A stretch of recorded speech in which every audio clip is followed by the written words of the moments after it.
I'm going to tell you a little bit about myself first before we get into the presentation. So yeah, my name is Simran. I am a first year Innovate. I am fascinated by the human body. I have been since I was a little kid. Right now, I'm crazy about women's health and understanding how we can live healthier lives. This year in TKS, I worked on so many projects, gene editing to cure triple threat breast cancer. I consulted for companies like Instacart and United Nations to increase women's employment in the digital economy, and so much more. And now in the summer, my plans are actually to intern at a precision medicine company. Yeah, so when I first came into TKS, my main objective or interest was actually in aging and increasing human lifespan. I was focused on efficiency, how we could do the most on our planet for as long as possible. I created an AI model to predict life expectancy. I went deep into senolytics and how we can get rid of them to kind of cure aging. I wrote articles about it. I met with so many experts in the field. But then I came to a point where I realized, for me personally, and especially at this stage of life, it's not about how long I live, but how I choose to live. And I think some of the beauty of life for me at this point may actually be the fact that I'm given such a short amount of time to leave my mark on the world. It's all about moments. And for most people, having a child is actually one of their most important moments of their life. And I can't speak for myself, of course, but I'm sure you hear this all the time. And as a kid, it's really nice to hear it. Having kids is the point in life where you feel like nothing else matters. And that's where my focus did a 360, from prolonging human life to actually creating human life.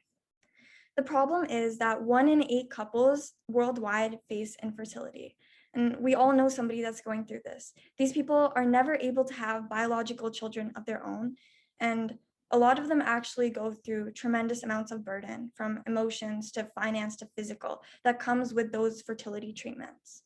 Aside from that, we have another group of people, same-sex couples, that have never been able to have children that are biologically related to both parents. So a few decades ago, most women, they were having their first children at about 21. And today that age is older. It's a lot closer to about 26 or 27 because they're waiting longer to start their families, their educations, and their careers.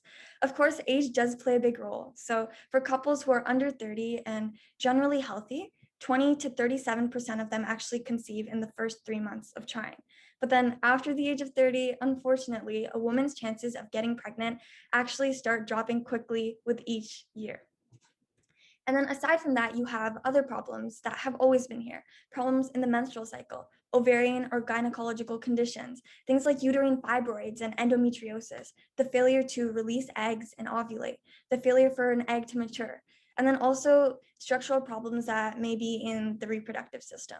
These, of course, are not all of the causes of aging, but not aging, all of the causes of infertility, but there's certainly some main ones. On the other hand, we have problems in male fertility, and these are focused on 3 different factors. So we have sperm production. So for males, sperm counts have been decreasing for a while, actually drastically. Over the last 40 years, they've nearly halved. And now for males, that's because of the chemicals found in food, air, and products around us that mess with our endocrine system and make our body think that we're overproducing testosterone, therefore reducing our output of sperm. And then there's sperm formation. So that's a result of thyroid issues, lifestyle, environmental factors, aging, and the overproduction of prolactin. And then lastly, you have sperm transportation. And this is where sperm, it doesn't move at all, or it just moves really slowly and isn't able to get to the eggs. The fertility industry has been here for a while, but medical advancements are painfully slow here. IVF was first started in 1970, and 50 years later, it is still the status quo. IVF, however, has been rated as like one of the most stressful processes anyone can ever go through. It's as big as a major life event, such as a death of a family member or even divorce. It's extremely painful. Injections, blood tests, everything, hormones, like injections, all to stimulate your ovaries. And it's really expensive. So each cycle is about $15,000, and the success rates are low. It's about 20 to 35 per cycle. And 3 full cycles of IVF gives you a 45 to 53% chance of a successful pregnancy. As time goes on, this statistic will only drop because it heavily relies on the maturity and health of eggs and sperm. And that's the reason that most couples are infertile in the first place. So yeah, current reproductive assisted technology is very expensive, not very successful, and super painful. And it doesn't take a genius to recognize that these three factors just don't add up. But people are turning to these technologies because they simply have no other options. In order for IVF to actually work, you're injecting all of these things into your body to synthetically induce it into doing something it just wasn't meant to do. So the question that comes to mind is, can we generate eggs or sperm in any other way? My team, Manroop, Alicia, and Richa, brilliant people, we sat down and we looked at research papers, trends of the industry, what's being worked on right now. And we came to the conclusion that we can actually make babies from stem cells. But before I get way too excited, I'm just gonna explain what stem cells do and what they are. Stem cells are like your 7-year-old boy. He doesn't know what he wants to be when he's older, but he has so many options. He could be a lawyer, a doctor, an engineer, a dentist. The possibilities are endless. And just like that, stem cells can be anything they want to be. They can be a sex cell, a muscle cell, a fat cell, a bone cell, epithelial cell. They're just currently undifferentiated at their state. So once we have stem cells, we're able to culture them and turn them into epiblast cells, and then primordial germ cells, which are the precursors to eggs and sperm, and they're known as PGCs. So this process is quite complex. There's so many different culturing mediums and incubation periods that I would share with you, but if I did, we'd be here for the next 3 months. And I also don't want you trying this out in your basement, so I'm not gonna do that. The next step is turning these precursors, the PGCs, into eggs and sperm. And this has actually been done in mice. However, it's much harder to do outside of the body. So in this case, what researchers did was they took the PGCs that were developed from the stem cells and they put them back into the mice's bodies to generate sperm. And they made really cute mice babies. So that's nice. But the question is, how do you do that outside of the body? The thing is, PGCs, to become eggs and sperm, they need to undergo mitosis and meiosis. They need to undergo the division process. But that's difficult to make happen in a petri dish. So the solution is an artificial tissue engineered environment for cells to divide.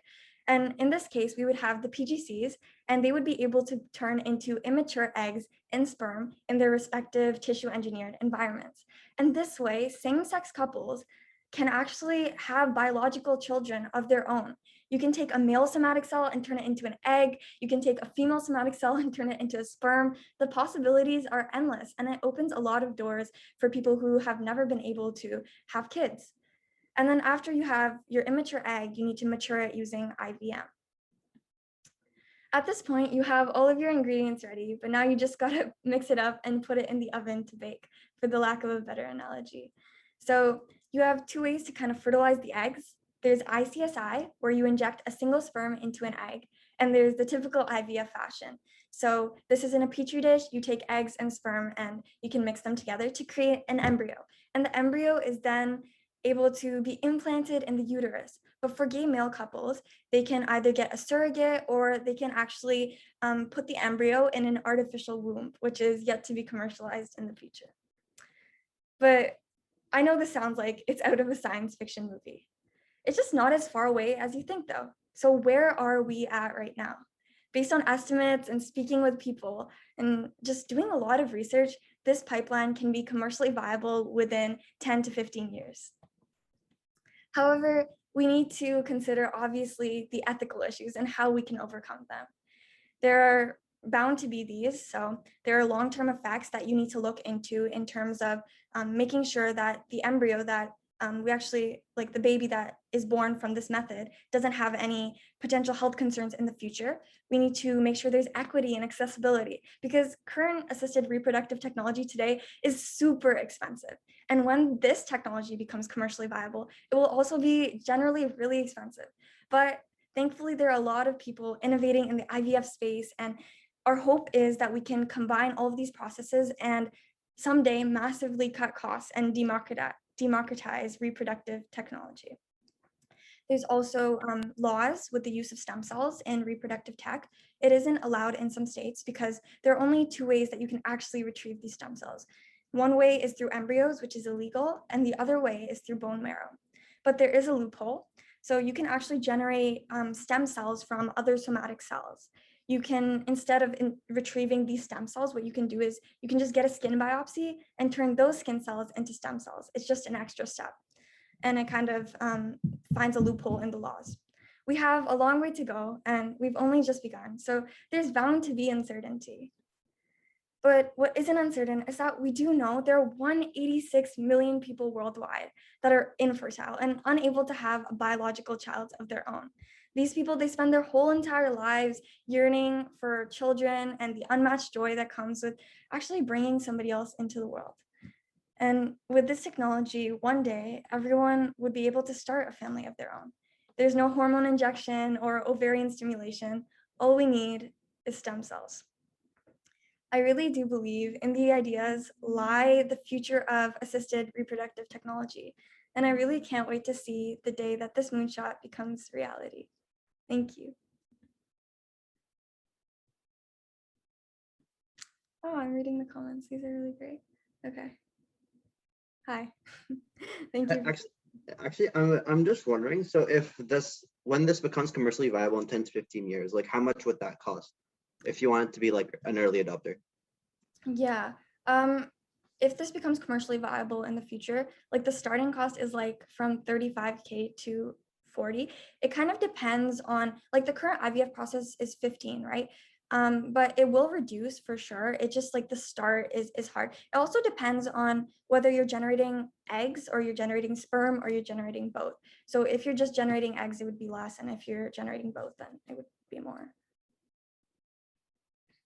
So yeah. IVF, okay, I see. What is IVF? Yeah, IVF is in vitro fertilization. Hia answered that question really well. It's just where, yeah, you take egg and sperm and then you fertilize it outside the body in a petri dish, and you create an embryo that you can implant in the uterus. Wait, Yeah. so what are the main areas that you would think of dropping the cost? Like, what would you do to drop the cost of this thing? Yeah, I think the main areas is actually just the automation of, like right now, with the IVF procedure, they actually automated like a lot of it, and they dropped the cost down by like $10,000 or so. So it's like that's the capability of dropping with this procedure. So instead of maybe like 40K, it would be like 30K, or instead of 30, it would be 20, depending on what germ cells you're generating. So just in the automation of it, and also if you're doing this at scale, then it's easier because the culturing mediums that you need to buy are obviously a lot. There's a lot of different chemicals and things that you need to induce, right? And factors in the cells. So when you have more that you're doing, then you can buy in more quantity. So, so how would this affect like low income people? So Yeah. so what would you do? Because I don't think people just casually have like, 10, 20, 30 grand to spare. Yeah, see, that's the current issue right now with like reproductive technology, right? Like with IVF, it costs 15K, and then people are doing like 3 or 4 rounds of it. And even that is just like a 40% like likelihood of actually being pregnant. So it is, yeah, it's hard. It's difficult, but scientists are working on making things cheaper. And like the innovation has to start somewhere, right? So it's just on the reliance of scaling and innovations. Thank you. That's like amazing. Thank you. Good work. Thank you so much. I have a question for you. So what really inspired you to like start in this space? Yeah, actually, I've always been interested in women's health, like since forever. And I think recently I wanted to just dive deep into it, right? So after longevity and all of that, when my focus shifted, I think that was the point. I also did like a moonshot project. So this whole presentation was inspired off the moonshot project I did with Richa, Manrup, and Alicia. And yeah, that's where we kind of got into infertility and then came up with this solution. We're still working on it, and yeah. Amazing. Thanks, David. What were some of the core like learnings or like takeaways from throughout the journey as part of that?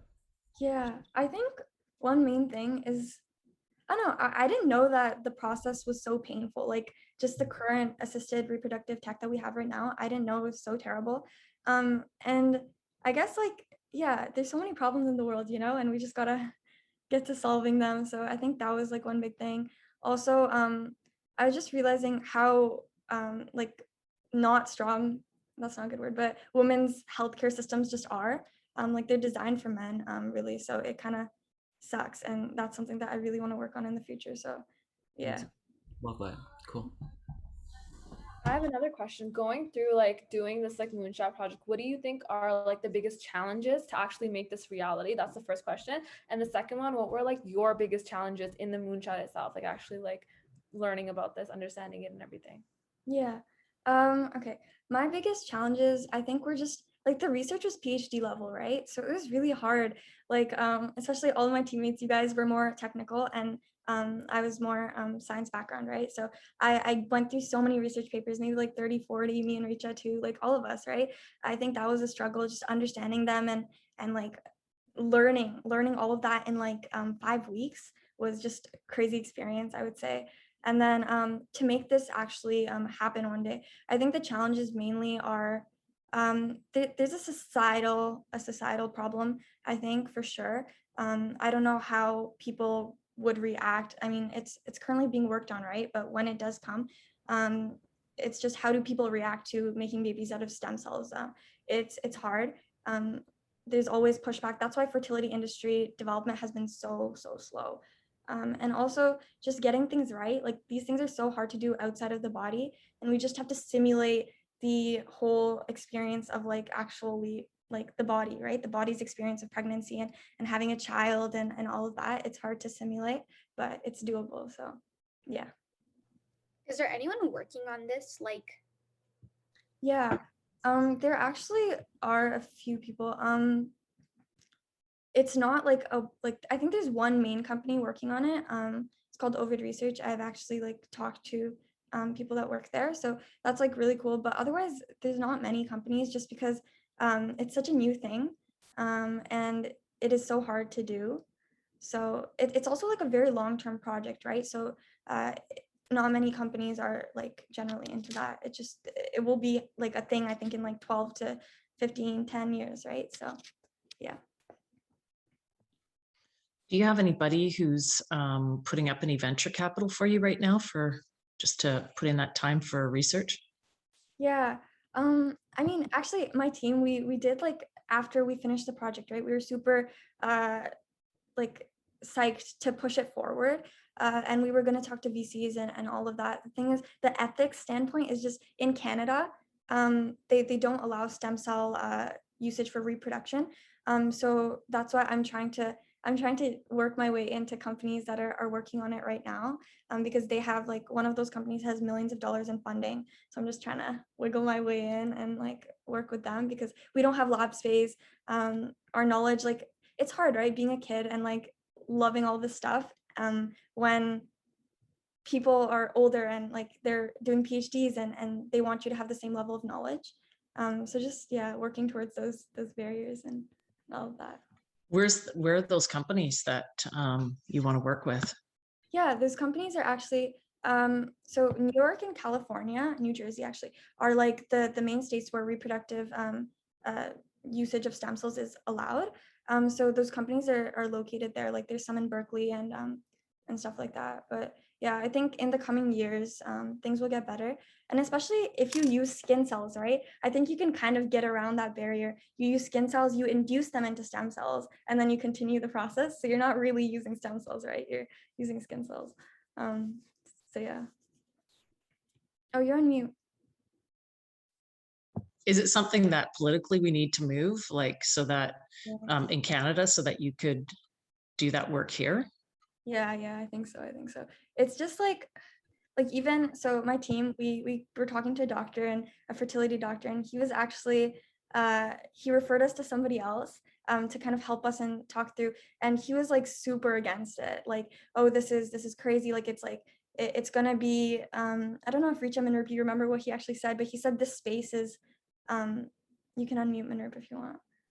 Yeah, he was kind of talking about how this space is like very risky, especially with our age and everything, because it's such like a sensitive kind of topic and everything, because reproductive, and if like there's so many places where everything could go wrong here. So it was kind of just like a warning to be careful of how we go forward with this, essentially. Yeah.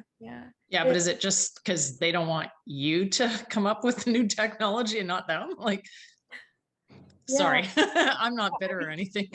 No. I don't know. I think it's just like we've moved forward as a society so much, right? Like in terms of accepting everything. It's been great, but I think there's obviously like if somebody was like, hey, now we can make babies out of stem cells, it's just the long-term effects are so scary, right? People are scared that like one day, like what's gonna happen? Like when this kid is like 50, is he gonna like what's like mutations, like genetic, like all of that stuff? Because you're just playing with like embryos, right? It's hard and it's like risky, and you can only figure out once you do it, which is like the suckiest part. Like with a lot of things you can test them out before, right?